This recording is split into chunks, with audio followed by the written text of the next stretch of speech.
My name's Eddie Winters. You're tuned into the Rock and Roll Coup d'etat. On the line, we have a very, very special guest.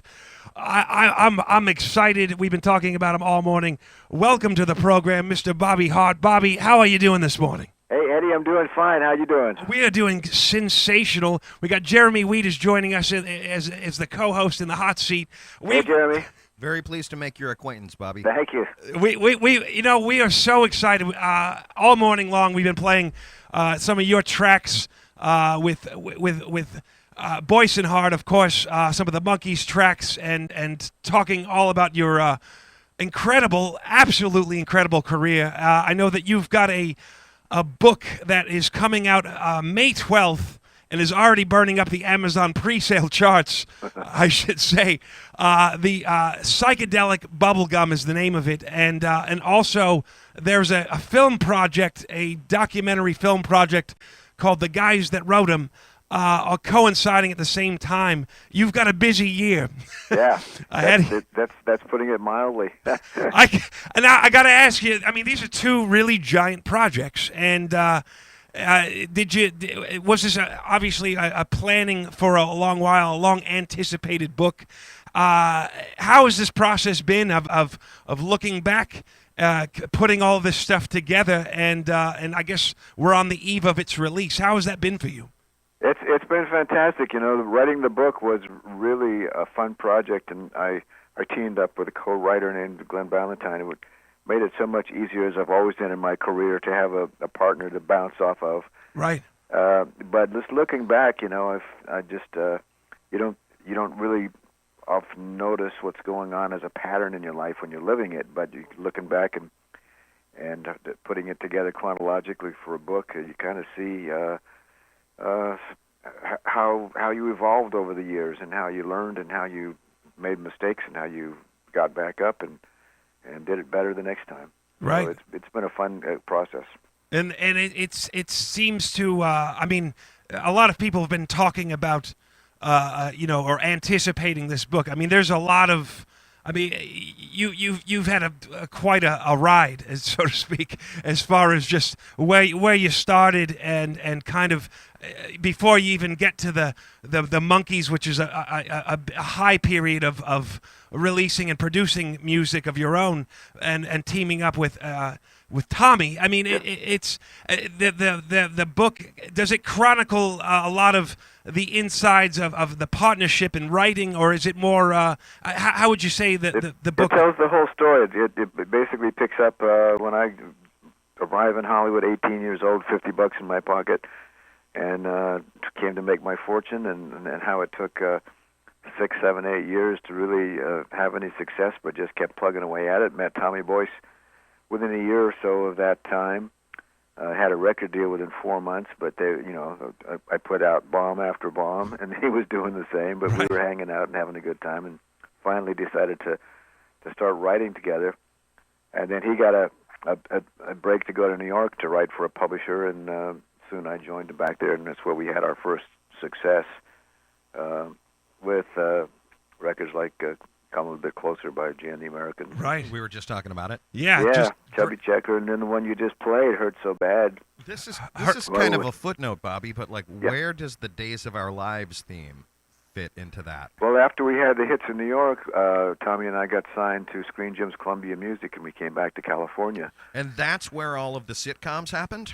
That's where the sitcoms and all of the, being signed to a music publishing company that was owned by a movie studio and a TV studio was a big break. We didn't realize it at the time because we were chasing the next hit record. Sure. But we had a lot of stuff. We got the opportunities to go out and audition. Chasing them, you caught a few. Yeah. That's to say the least. But so that was one of the projects. They sent us over to meet the people who were going to do Days of Our Lives as a new daytime soap opera, and we almost didn't get that one. We had a lot of almost, and right. Some came through in the end, and some didn't. And so just to go back, the book kind of covers this the whole career. Now let's talk a little bit about this documentary as well, because it's fascinating. You took a lot of film, I guess 8mm, or correct me if I'm wrong, home videos and whatnot during, this rise with Boyce and Hart and throughout the '60s. Talk a little bit about this documentary, because I know it's a unique presentation of your home videos and whatnot. A little, how did that kind of come into play as far as making this documentary? Well, I got approached by Rachel Ligman and Andrew Sandoval, who said I would like to do a documentary on Boyce and Hart. The story hasn't been told. Right. And so I knew Andrew. I knew he was one of the foremost music historians and one of the biggest. He wrote the definitive book on the Monkees, and I knew a little bit of Rachel's work. So Rachel put this together as the director, and they co-produced. And I turned over I had a 16mm Beaulieu camera in the '60s, and so we were just shooting wherever we were going. So for the first time, I turned over that film for them to go through, and they did use a lot of stuff that hasn't been seen before, along with clips from television shows and some commentaries. Wow! And was this stuff that you had?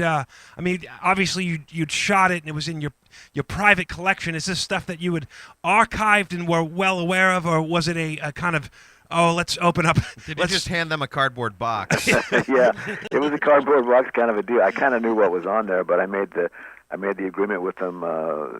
Go through it and see what you want to use. And tell me what I've got in here. None of that racy stuff, That's a different box. No Bob Crane movies. Right. Yeah, right.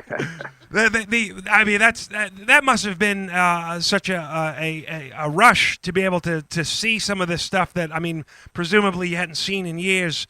What kind of footage? Obviously the movie's not out yet. What kind of footage do audiences get to anticipate seeing in this documentary? It was the whole period. We were just immersed in the cultural revolution of the '60s, and at the epicenter of the love-ins and the crowds on the Sunset Strip. And so you see all that stuff going on, but you also see just Tommy and I fooling around as we go off doing our tours and on shows and so on. And it's just indicative of the period. I think a lot of good time music was happening, and we were a part of that. I can't wait. And did they have a hard release date for the film? No, actually, they're still previewing it. It's been at a couple film festivals, and there was a preview a year ago in New York, and there'll be one at the Grammy Museum coming up. Wow. Next month. They're trying to raise the rest of the money to pay for the licensing. That's the main stumbling block of a film like this. You're talking about 20 widescreen classics, right? And it's like Bobby's written a Gone with the Wind, a Stagecoach.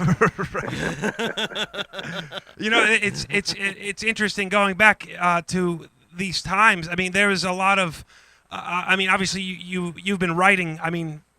Pretty much for your whole life. With the exception of a few years of doing it. When you started in the industry and you started to do your own recordings on your own, making your own demos, if you will, when did it kind of make a turn, and did you realize that, I can actually do this? This might be something I can do for a living. You always think the last song you wrote, the last record you produced, you always think it's a smash, and some of them are, and most of them aren't. So you always think they're great, but so there was never a turning point like that. The turning point was when I came over here. I thought I came over to go to disc jockey school in Hollywood. Wow. And it took me only a few weeks of walking by this little studio that said, "Come in and see what your voice sounds like. $10." So I finally did, got my nerve up, and I switched careers like within a couple of months and had a record deal within 4, I think it was. Wow. So I imagine you figured out what your voice sounded like, and you were able to... It was like I was hooked. I went in and made a little piano track, and I sang You Are My Sunshine in Jerry Lee Lewis version, and this was 1958. And I was hooked from then on. I was just spending all the money I was making at my day job down in that little studio. Right, and you started to release some records, and you were saying they weren't successes so far as financial or charting success, but to say the least, they were bomb after bomb for about 6 years or 7 years, and then finally Tommy and I started having hits for other people. I only started writing because the producer that I signed with first in '58 said, "You sound pretty good, kid, but we're only signing people that have their own songs. Go write some songs and come back." So I did, and that's what started me in it. We obviously had our first success that way, which was the springboard once we had produced the Monkees records and all that, and we're in the fan magazines about the guys behind the Monkees. Right. So then we had all these opportunities to sign as artists and have our first real success. It's interesting because the Monkees, obviously, there's Boyce and Hart's songs are a big part of the Monkees' career, and of course, there's a lot of other songwriters that contributed to the catalog. I know that you guys went to New York and tried to get into the Brill Building scene, where a lot of these songwriters eventually you'd cross paths with. Later on, what was that going to New York, getting in that I guess that mix? I mean, you must have been pretty young and a very exciting period of time. It was a shot of adrenaline. It was like I came from Phoenix, Arizona, and then I was over here. Both places are kind of California, Arizona, kind of laid back situations. Right. When I got off the boat in New York, metaphorically speaking. I couldn't believe people running down this, walking down the street, and you'd get out of the way, or you'd have to walk as fast as them. And it was just a shot of adrenaline and what I needed actually to spur Tommy and I to having our first success as songwriters back there. Now I got to ask, Bobby. One of the things that fascinates me is a good songwriting team. And it's my understanding that 9 out of 10 of them, like one guy does the lyrics, one guy does the music, but outside of that, and I would put Boyce and Hart up there with Holland Dozier Holland, the Sherman Brothers, a lot of great songwriting teams. Thank you. That's some rare air up there. So, well, thank you for all the music. But was there a moment where you guys had gotten together? And maybe there was like a particular harmony, or there was one catalyzing moment where you were like, "This is something." Was it a song? Was it a feeling? Was it just chemistry? I think we knew each other for several months before we even discussed writing anything together. And I think the turning point was when Tommy and my friend Curtis Lee stopped by one evening and asked, "Have you written anything?" And I wrote him a song I sang them a song called Dr. Heartache that I had just written. And that was the first time that I saw Tommy's eyes light up. I think he was, because Tommy already had a big hit with Fats Domino at that point. And I think he, for the first time, considered me maybe somebody that he'd be interested in writing a song with. Up here. And we started doing that just before the time he got the deal in New York, so it was a very short-lived thing until I got back there to join him. Right, and with the songwriting teams, obviously, I mean, you've said, you and Tommy were, kind of you couldn't have different guys. What was the differences, I guess, as far as writing style, personality? That worked, but but also obviously, you two different people coming from two different maybe backgrounds, if not, what were the similarities or differences between you two? Well, Jeremy mentioned most writers at that time, one wrote lyrics, one wrote melodies. We had both written on our own so long that we both did both, and so when we got together, it was just a lot of fun bouncing ideas off of each other. Right. I might have a lyric, he might have a melody. We might switch for the chorus, and we had very similar backgrounds. We both came out of the country, listening to country music when we were kids. I favored more R&B and the black style. It's clear. I matured, and he stayed with pure pop, teenage pop, and so we just bounced off each other, and I think that was that was the defining thing of the Boyce and Hart writing partnership and producing partnership, was just the fun we had. Right. Man. That's and it's. I mean, it's really evident in a lot of the songs, and you guys you ended up signing with Screen Gems in the mid '60s, '65, Yeah, I believe. 65. And then that kind of that becomes like the next phase of your career. As you've got a contract job. You're cranking out songs. At what point were you? Were you just literally writing day in and day out? How many songs were you amassing that didn't get made? That we were getting a lot of cuts then. I think that we were contractually obligated to turn in a song a week or something like that. Wow. So we would, but we did it very casually. We'd go to the beach one day and we'd write a couple or three songs and we'd stockpile them and turn them in so we could have some time off. And it was not a hectic life at all in the beginning. And until we sometimes started I'm sure having a big success, and then everything changed. Right. What a dream job. there had to have been some songs written late Friday afternoon over cocktails. Just let's bang this out. Right. And you hear them back the next day and they say, "What were we thinking?" Man? Right. I can imagine. It's so 65. That's kind of thing. That's a turning point, and you're ending up, writing things, and seeing. I guess your songs getting to go out to these audiences. Tell us a little bit about the I guess being approached by Bert Snyder, Rob Rafelson of the Monkees. I guess the creators. That was fairly early on in the Screen Gem story. That was one of those interviews they sent us over to talk to Bert Snyder, and he explained that they were looking to do a television series. They called it American Beatles on Television, and they needed 3 songs for the pilot, and could we do it? And we loved the idea, of course. It was like we knew what the combination of TV exposure and records could be, and so we convinced them we were their guys and started working on the project. We also were promised that we would produce the records. Wow. So we worked on the project for most of a year, and then the big boss of Screen Gems, Donnie Kirshner, flew out and said, "No, you guys can't produce because you have no track record. You've written hits, but you haven't produced hits. Right. You're off the project." So that was a giant blow. But he tried 2 or 3 other teams of producers, including some of the biggest ones out there, Mickey Most from England, and Snuffy Garrett and Carole King and Jerry Goffin. Didn't like anything that they had come up with, and so finally Tommy and I cornered Donnie one day and we said, "Look, here's the deal.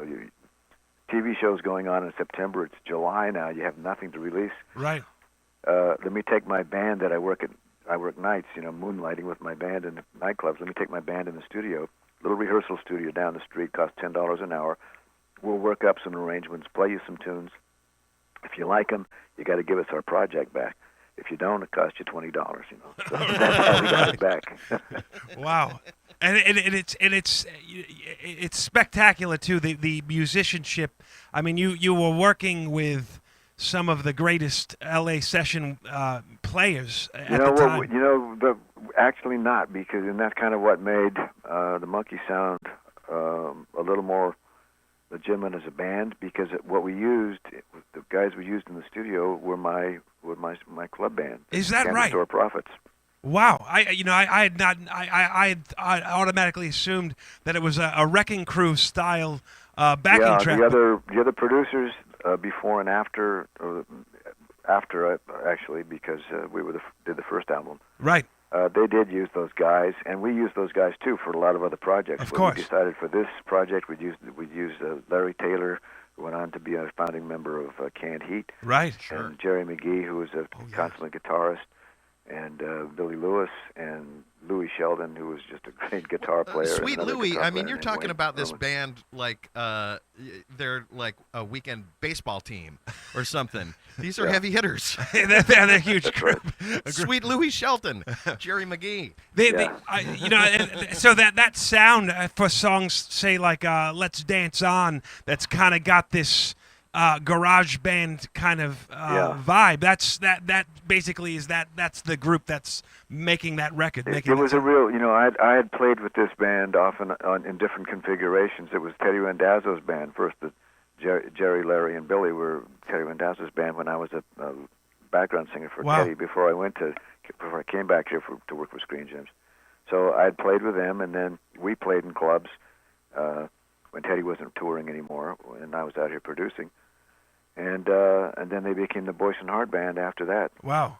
But it was a real band because we'd been playing together, and it kind of came off that way. I think more than the Wrecking Crew guys would have. Right. I mean, definitely so. And I mean, I think when you think back at the Monkees' early record, you know, you got songs like Not Just Stepping Stone, Right. which also has that the garage kind of sound. And also, I mean, we were talking about this earlier, and you know, it has the energy that would, you know, later, obviously the punk scene and the Sex Pistols and things of that nature. I mean, it really has a vitality to it and a uniqueness that, I mean, it's in 1966. So there's something there. Were you producing these records in the studio? Were you sitting there kind of telling the band how to get the sound at that time? Well, yeah, we had the whole vision in our minds whenever we'd go. That's the way you produce. You go in and you say, "This is what I'm hearing," and you try to you sing the song down and tell the different instruments what you're hearing them play. But they also then add their creativity and make it even better than it would have been. But I can't imagine.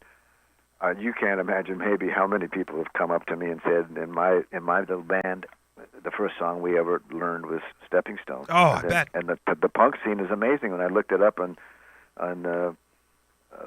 Wikipedia, there were like 20-some punk bands that recorded Stepping Stone. Yep. Which is, obviously it's an amazing feat to be able to write a song that predates the punk scene.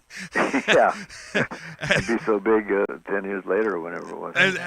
And maybe half of those bands haven't even heard of Dave Clark, Right? much less the Monkees version.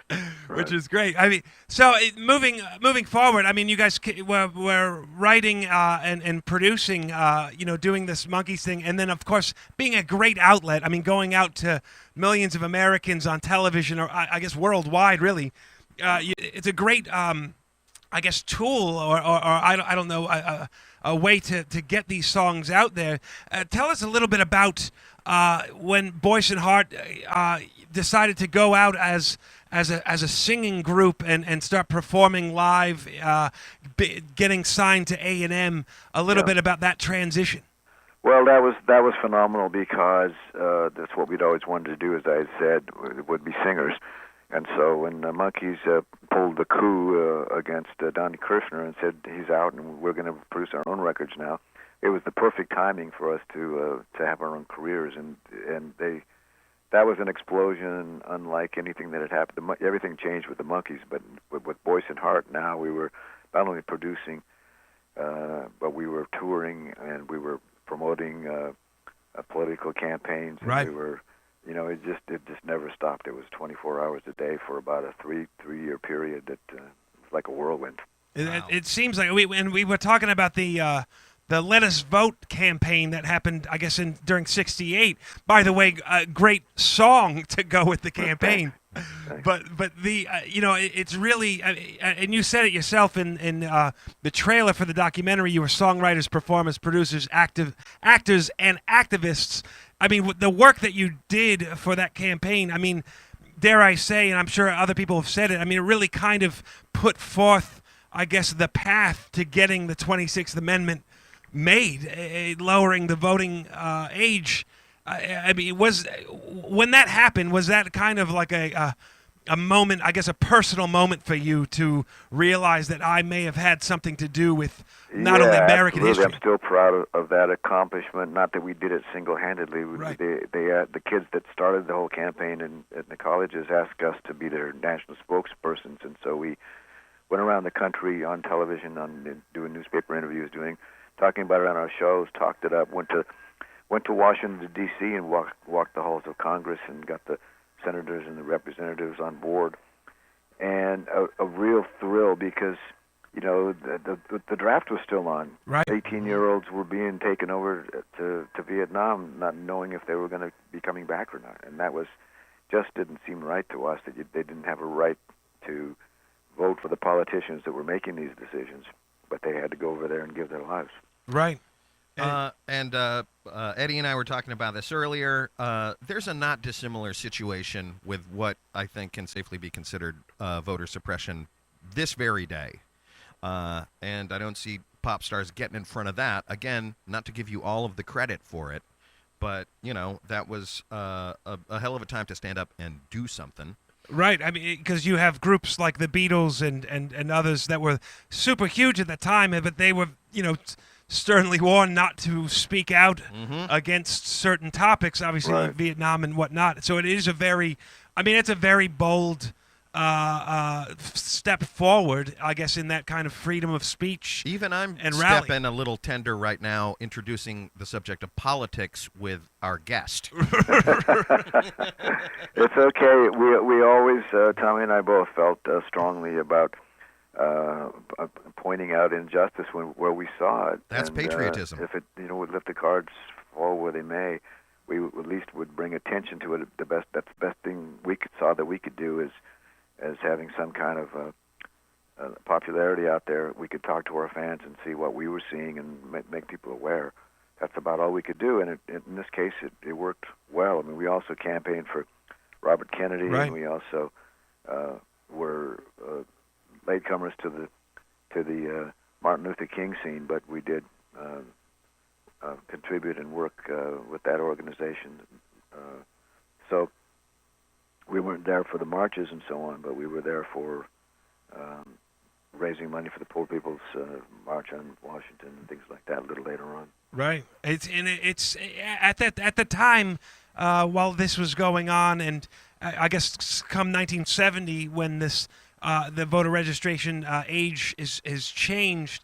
How did you guys kind of? I guess there was a time period where it started to kind of, taking a break, as you say, from the 3 years of nonstop touring and whatnot. Was there a sense of not only accomplishment, but like did you feel like, okay, now what's next? Absolutely. When Tommy decided he didn't want to continue anymore in the partnership, then I got a new partner named Danny Jansen, and we had hits in the first half of the 70s, and then the second half of the 70s, we partnered up. Tommy and I came back together and partnered up with Davy Jones and Mickey Dolenz. We went out as Dolenz, Jones, Boyce and Hart for 2 years, touring together. And did a couple of albums. And I guess how did you decide? I mean, that was like the mid 70s, 75, 76. Yeah. When you guys got back together. How did that? How was that the talks? I guess how were you approached? Who thought of that idea? My friend Christian de Walden, who traveled the world as a music publisher and booking tours and so on, he came back and he called me one day. He said, "I just got back from Thailand, and there's a promoter there that wants to book the Monkees. Could you call Mickey up?" So I called Mick, and he said, we don't even know where Peter is, and Mike is not interested in touring. So I got back to Christian, and he said, "Well, then why don't you and Tommy go out with him?" Wow. So we had a meeting and discussed it, and we said, "Well, if they want to pay us money, I guess we could do that." Sure. And so we got before they booked us for the Southeast Asian tour, which was about a year away. We started getting booked around the country here in amusement parks and other venues, concert venues. The first place we showed up was Six Flags over Mid-America outside of St. Louis. Wow. And 26,000 kids showed up. So Holy cow. Well, there's a market here for this. Right. So we did it for a couple of years. Wow. There's some classic TV appearances that you guys had done, showing not only, it's interesting to note because Mickey and Davey also having a television and theater background, and then of course you guys being the strong musical component. Was it how was that balance? I guess joining up with these guys. I mean, obviously they had the voices on the records, but did you guys work well together as a live unit? Oh yeah, Tommy and I had worked with mainly those two as the lead singers of the Monkees in the studio, so we were old friends. Right. We knew each other pretty well, and it wasn't like we had to learn anything. We did Boyce and Hart songs, we did Monkee songs. We didn't have to rehearse rehearse much. Right. So we just can't. We put together the guys. Mickey came up with some comedy shtick, and Davey came up with some dance steps, and we just went out and had fun. That's showbiz. Exactly. And the rest is showbiz history. Can we ask you a little bit about a couple of some of the great songs that you've written? We talked a little bit about, obviously, about Stepping Stone. One of the songs that is a huge song is "I Want to Be Free." That was made famous by several different artists have recorded it. Obviously, the Monkees and Davy Jones singing the lead. How that song is a very special song because it touches the hearts of a lot of people. It's been covered, like I said, like many times. So a song like that, was that a song that you put a lot of time into? Was it something that kind of popped up? It popped up. It was kind of an anomaly for Tommy and I because we were always writing for projects. We had a deadline usually. So and so is going to be in the studio, next Friday, and they need a song, whatever. So this was different in that respect. It was one night we shared a house in Hollywood Hills, and one night neither of us had anything to do and just felt like writing a song. And it did happen quickly, and we had it in our pocket when the Monkees project came up, and they needed a song for Davey walking on the beach after having broken up with his girlfriend. So Yeah, that was the first version, and then we did the string quartet version for the album, and then so many other people. Andy Williams did a great version of it, and Willie Bobo, and there's all kinds of covers on it.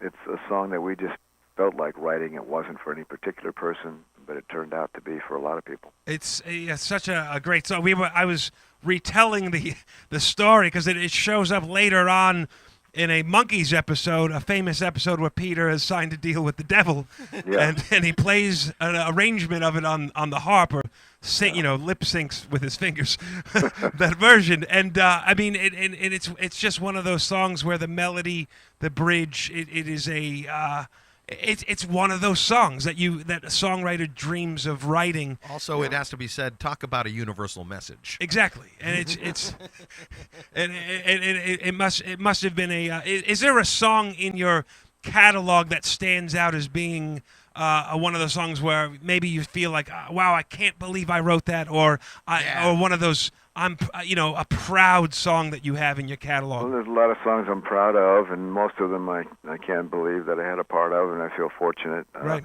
Clarksville, of course, and Hurt So Bad, which was top 10 3 different times by 3 different artists in 3 different decades. Where do you get that kind of luck? Right. and a footnote for I Want to Be Free, I'll just share with you quickly. Sure. When we started it, Tommy had been listening to this Roger Miller record. It was called One Dying and a Burying, and the theme of the song, we talk about this in the book, Psychedelic Bubblegum, but in detail, but the gist of it, the song was about suicide. It was saying, all I need is one dying and a burying, and I'll get rid of all my pain, or whatever it was. Right.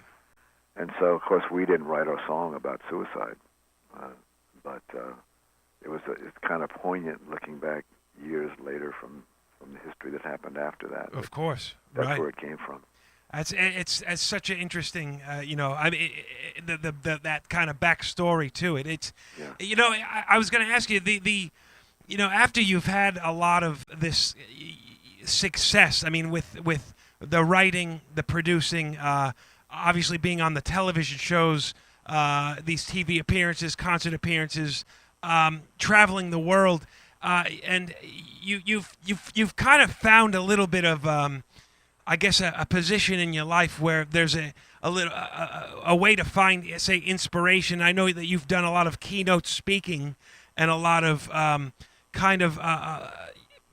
find a more, dare I say, spiritual kind of way to view your life. How and when did you kind of go in that direction, and how? Well, I think I already always had a spiritual side as a kid, but I kind of put that on hold during those heydays of touring and all that pandemonium. But after that, I got more serious about my spiritual life, And as I was talking about in the beginning of this interview, in writing the book, I started to see these patterns, and I started to see, started to have a desire, more of a even an obligation, that I would want to share some of the things that worked for me in my life that I feel contributed much to my success. And so that's woven throughout the book, and you see, you go on that journey with me as I pick up tips and things that I then share with anybody that might be able to use some of the things that work for me. Right. Was there a?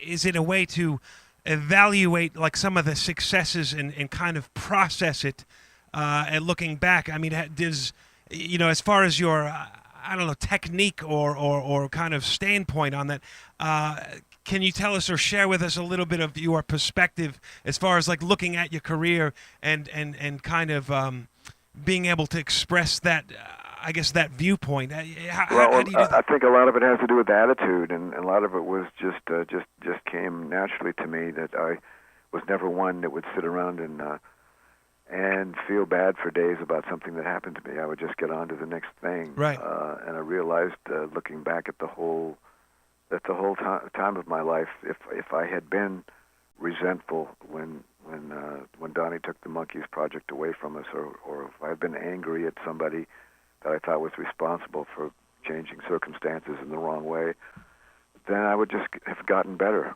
at resentment and anger. And what I did was just move on and keep a good attitude. But then when I found certain techniques like visualization of your goals and how that really worked quickly for me with the Monkees project coming up right after that, and then how I found meditation through, coming out of the 60s culture. It was the first time that was widely known in the West, some of the Eastern yoga techniques, and so those things I share in the book.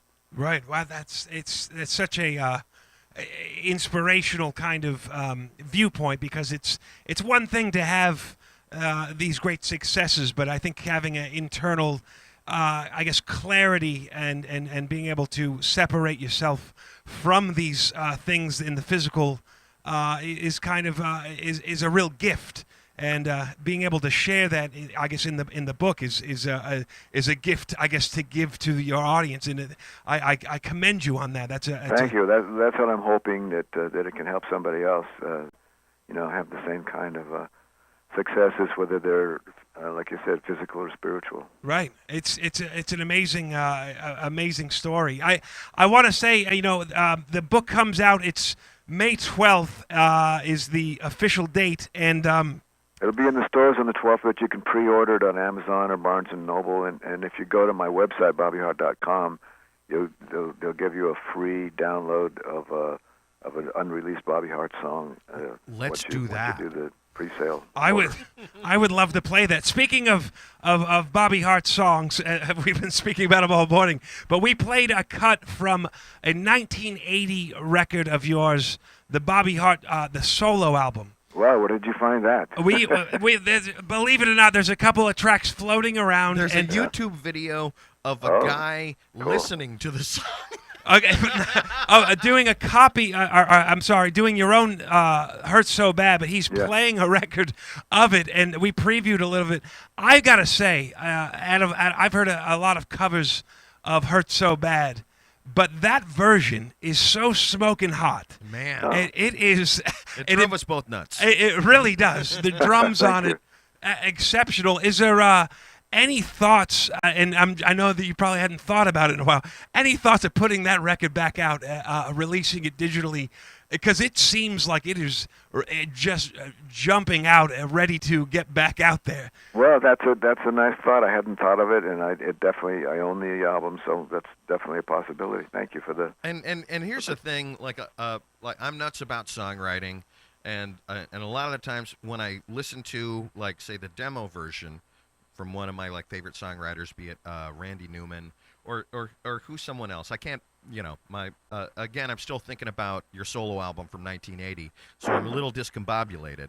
It was funky as the devil, man. Right, and very soul. I mean, the singing on it is. But frequently, when a songwriter reapproaches their old material for public consumption, not in demo form, they'll do the song, and you'll realize that they kind of had like the low key treatment of it. They handed it to a great producer, a great arranger, a bunch of great singers, a great band, and then it goes widescreen. Like, you did not do a smaller or more intimate, like loungy version. You just you blew the doors out of it.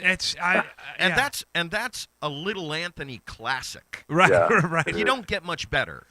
Well, I appreciate it. I'll definitely consider what you're talking about there. I immediately looked it up on Discogs. The cheapest album copy of it I could find was $30. I'm like, that's a reasonable price. I'm going to get it later today. Oh, cool.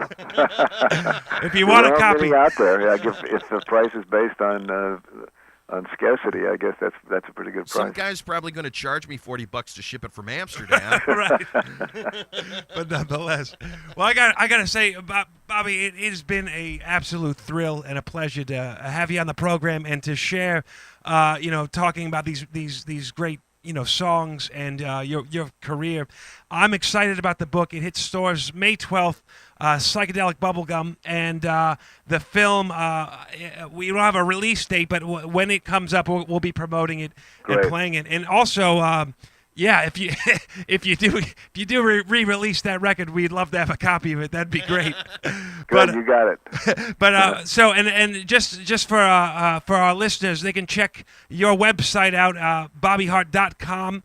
And your record available everywhere on May 12th, and also on Amazon's taking pre-orders. Yeah. So I want to thank you so much from the bottom of our hearts. Well, it's been my pleasure, guys. It's been really fun, and you've asked some insightful questions, and who can ask for more than that? That's been a great time with the two of you. I appreciate it. We wish you the best of success for 2015.